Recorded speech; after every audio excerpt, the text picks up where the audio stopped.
Welcome back. We are here with the first episode of Prospect Basketball Weekly.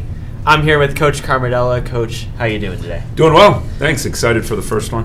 So we are sponsored by Buffalo Wild Wings once again. Thank you for sponsoring us for another season of Prospect Sports. And we're going to start right off with the St. Viator tournament. So, Coach, what was your goal heading into the tournament, and did you accomplish it? Yeah, that's a great question. It was one of the most competitive tournaments in the state. We dealt with a couple of state-ranked teams in Conant and Evanston, and we finished the tournament 3-2. You know, I think if you asked any of our players or any of our staff, we were happy with how we competed. And we were able to come out with 3 wins against Viator, against Highland Park, and against Libertyville, and came up just a little bit short against Conant and Evanston. And we went back to practice this week and started to fine-tune some of the parts that we wanted to improve on. But I think looking back, we're really happy with most of the execution and still knowing that we didn't play our best basketball. And then, speaking of not playing your best basketball, what do you think you learned most about your team from this tournament? We have a good chance. I mean that seriously, is that we have a lot of different moving parts where guys contribute all over the place. Almost anyone that steps on the floor for us can shoot. And I think this team, maybe compared to any team I've coached before, shares the ball extremely well. We say pace and space a lot, you know, because the pace we want to play at. And, you know, even yesterday in practice, we were talking a lot about the spacing on the floor will lead to more opportunities. And I think moving forward, most of our guys are aware of that. And we'll see how we do on Friday. And then, speaking of sharing the ball the most, how tight is this team? Is this team like special in terms of the chemistry that they share? Oh yeah, I think without a doubt. And you know, on paper, I've said it before. You know, a lot of coaches don't like to say this. It's the most experienced team that I've ever been able to coach here at Prospect. You know, I mean that going all the way back to when they were in 6th grade. You know, coming up through the feeder, and then when they get here, their freshman year, a couple of guys came in from other junior highs. You know, we had a young man join us his junior year from out of the country, and before you realize it, we've got, you know, a really tight-knit group with a group of juniors that joined these returners, and really moving forward, I think every single day we're seeing growth. And then the Conant game, obviously, You guys lost by 9, but it was closer for most of the game. How do you feel about that game, knowing they're probably your biggest competition for the MSL title this year? Yeah. Well, we got to start with the East. You know, we'll take each game seriously, but as you look at Conant, you know, we had a pretty good game plan going in. Obviously, Jimmy Sotos and Ryan Davis and Mike Downing are pretty talented. You know, they got a couple other guys that, you know, play great roles for them. I felt like our halftime adjustments were great, and in terms of limiting them and forcing them into difficult decisions. You know, we dealt with a lot of foul trouble, and so I think making sure we take care of what we can control. As we see them, we'll see them, second week of January. We'll host them here at Gene Walker Fieldhouse. It'll be good. So we've got some games in between that, and we'll be excited to go against them again in January. Then, other than the Conant game, what game from the tournament stands out to you? I think each game sort of has its own, you know, I don't want to say energy, but its own, you know, memorable moments. You know, I thought, you know, a couple of things I could throw out. You know, we hadn't beaten Highland Park since 2012. We hadn't beaten St. Viator since 2013. So we had a couple of teams that we hadn't seen success against in a few years. And so those 2 games, in my mind, obviously everybody was talking Evanston, everybody was talking Conant. But I mean, for me as a coach, I was really looking at those 2 games. Those are 2 very good systems. You know, Coach Hayes at Viator, Coach Harris at Highland Park. They're both good friends, and you know, they have programs that we really like to measure ourselves against. You know, they both run very different systems, and when we play in that tournament, playing on Viator's home floor, that's difficult, and it's a road game to start, you know, each year. And then Highland Park plays one of the most unique systems, you know, in the entire area with their ball press and their Princeton-style offense. And so to be able to come out of that tournament dealing with Conant and Evanston, but then being able to beat both of those teams in the same year was a real plus for us. And then going forward, what is the biggest lesson your team should take away from this tournament? I think the value of defensive possessions. I think, you know, you're going to speak with Frankie here in a minute, and you talk to any of our other guys who played big minutes for us, is the ability to help each other on what we call base defense, and from the next pass, you know, containing the ball, guarding the ball, and then rotating quickly was, I think, the number one takeaway we had from this week. Is we know that we have to remind ourselves that being able to get stops and string stops together is important.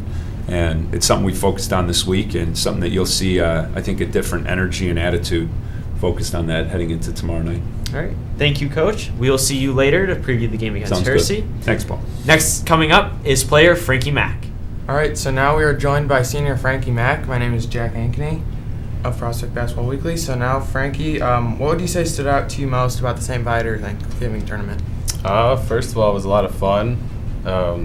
I'd say playing 5 games in 6 days stood out because we didn't have a lot of preparation for many of the games. Obviously, we had preparation before the Conant game, but all the other games we had like brief walkthroughs for like 10 or 15 minutes before the game, so it was tough to adjust to different team systems, especially like Highland Park. All right, so how will you use those games and like the knowledge of those teams to build off of for the rest of the season? I think the last game we played against Evanston is a huge boost for us. Like playing top-ranked teams in the state, it benefits our team. I mean, playing other teams like Highland Park, St. Viator, Libertyville, those are good teams too. But the Conants and Evanstons, those are the teams that you want to be playing that'll prepare you for the rest of the season. All right, so now entering into the conference season, what kind of mindset do you guys have now that you're entering this big stretch of games? Obviously, we want to win every game, but we just want to go in there, play hard, play together, and everything else will take care of itself. All right. So this Friday, you guys play rival Hersey at Hersey. So what are you looking forward to most this game? Every year, I mean, like Cuba said, we play Hersey right away, and it's just a huge game, not only for the team but the school. Like we bring out 300 or 400 kids to the game, and it doesn't even feel like a road game. I'd say it's like more of a home game for us, having the student body there. So it's just electric when you're in the gym. All right. So what will be some important aspects that you guys of the game that you guys need to execute well in order to win? We just got to keep sharing the ball. We're obviously going to learn from the Thanksgiving week and just take that week and move forward, learn what we did in practice. Hersey obviously plays a different style of game than where we played last week, so we're going to have to play off of 2 feet, move the ball more, and execute on defense. All right, thanks, Frankie. And now we will be joined by sophomore Coach Heilman. Thanks, Frankie. Thank you. All right, now we are back, joined by sophomore Coach Heilman. It's good to have you, Coach. Yep, good to be here. All right, so how would you say the sophomore team season has started off? This year, record-wise, we are 3-1. We hosted a Thanksgiving tournament last week. We had some decent teams here with St. Viator, Buffalo Grove, Hersey, York, which is a good non-conference opponent, and then Maine West. And so we won our first 3 games. We lost our championship game by 2 points in overtime. But just kind of a asterisk to that one, we were missing 3 starters, 3 guys with injuries that typically will see a lot of minutes this year. And so we feel like if we see Stevenson again, which we will in about 2 weeks, full strength, that hopefully that outcome is going to be a little bit different. All right. What would you say were some of the things that the team did well that tournament? It's always difficult in those first couple of games. You try and simulate game speed in practice. You try and run through your sets, run through your plays.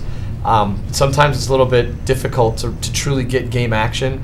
And so just kind of working out some of those early kinks, some of those early just timings when you're running your offensive sets, communication on defense, just getting through some of those things is a good hurdle. And I thought the boys did pretty well for the first week. All right. So now kind of entering the conference season, what adjustments are you guys making knowing after these 4 games that you played? Starting from the varsity down through all levels within our basketball program, we always set the mindset and the focus is always winning the conference.